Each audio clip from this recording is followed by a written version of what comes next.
In today's video, I'm going to be showing you guys the biggest screen window and the best big man jump shot for NBA 2K23 next gen and current gen. Before we do all anything, please like and subscribe. We're trying to hit 20k subscribers, and also trust me, you do not want to be missing a lot of the 2K23 content I have coming soon. And let's hop right into the video.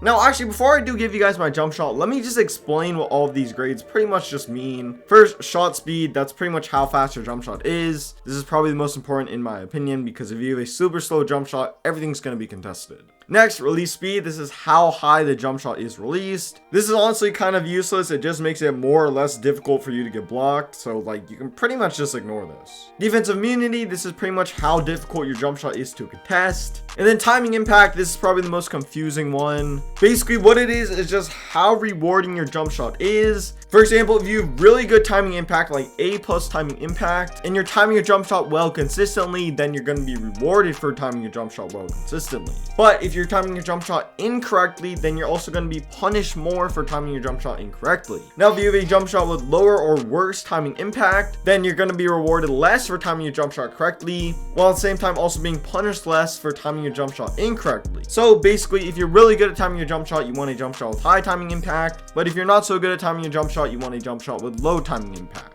Now, I've seen a lot of people say it's green window size. It's actually not. Basically, all timing impact is how rewarding and punishing your jump shot is, or not rewarding and not punishing your jump shot is. Okay, so now let's move into what my jump shot actually is. My jumper is pretty much base Kevin Durant with pure Giannis Antetokounmpo. Also, you can ignore Precious Achiuwa. Like, you don't even need to look at that. What you should look at is the grades. Like, these are just crazy. Alright, I'm using this jump shot for a few reasons. First off, you guys can see the speed of the jump shot is fairly fast, which makes it pretty easy to get off. Obviously, speed for a big man jump shot is not as important for, say, a guard jumper, but even with that being said, it's still super important, especially for big men in popper builds. Additionally, this jump shot is super easy to green, has a massive green window, and is super easy to time. Plus, it's also really smooth for those of you guys that really like smooth jumpers. And as well, of course, it's going to be great from everywhere on the floor, and is really consistent, which is super important. Plus, two more things I will say is that this jump shot's great for delay, so if you are on high delay, maybe consider using this jumper. And as well, it's going to work with or without meter, but as I said, I do recommend using no meter. And if you are using no meter, then you need to know the Q of this jumper. If you're using meter, you don't really need to know the Q, just look at your meter. But for the Q of this jump shot, what you're going to want to do is look at the ball, and you'll see the ball kind of move in two motions. First, it comes back and kind of near your player's head, and then it changes directions and moves forwards toward the basket. So for the jump shot, what you're pretty much going to want to do is wait for the ball to start moving forward, and then once it does start its forwards motion, you're going to want to release square. So like right here. If you release square at this point consistently, then it's also going to be green consistently, and you're just not going to be missing. All around, this is just a great big man jumper that I really like.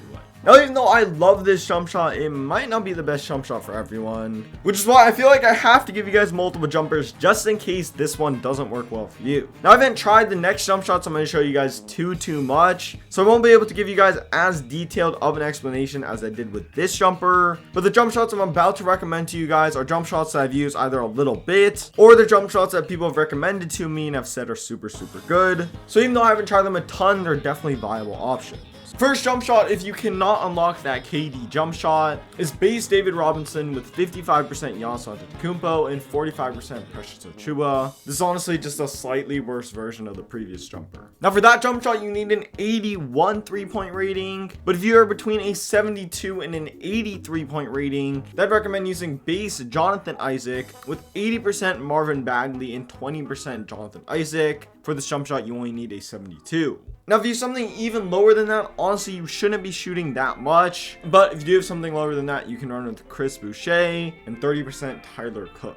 Now, I could give you guys 100 jump shots. That doesn't mean you're going to become good at shooting. So now I'm going to give you guys a bunch of tips to actually help you improve, because your jump shot can only really do so much. First tip is turn off the meter. Now, if this is like your first 2K you've ever played, you might want to play with meter just a little bit. However, if you're even somewhat experienced, or even if you're a beginner, definitely turn off your meter. No meter is really powerful, but trust me, it's definitely worth it to take the time to adjust to no meter, then just stay with meter on the entire time. You might struggle a little bit at the beginning, but trust me, it's 110% worth it. Now, if you just refuse to use no meter, which I really don't understand why you would do that, and you just want to use meter, then definitely experiment with different types of meters. There's many different meters in this game as of right now. Just experiment with different ones, see which ones work best for you. My next tip is buy jump shot boosts. Like legit, it is so hard to shoot if you don't have jump shot boosts. Like when I run out of boost, I can legit feel it, and I know I ran out of boost. That's how big of an impact it makes on my game. Next is buy Gatorade. This isn't as important. You guys will see me run with no Gatorade from time to time, but as of right now, with just how stamina works, Gatorade's very, very important.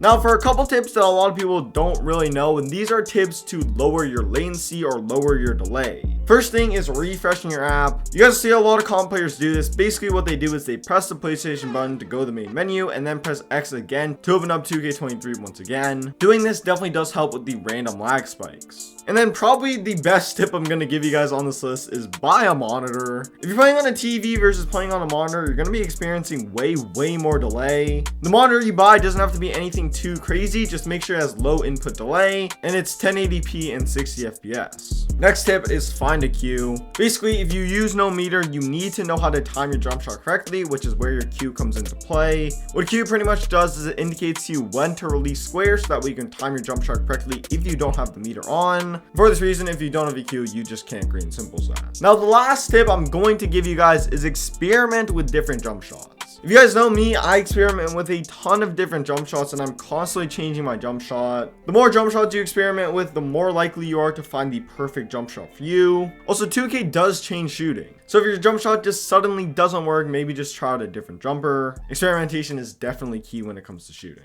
So yeah, with that being said, that's gonna do it for the video. If you did enjoy it, please drop me a like and subscribe to the channel. As well, go follow me on TikTok and my Twitter. There's 3 videos on the screen right now. And with that being said, I'm out. Peace.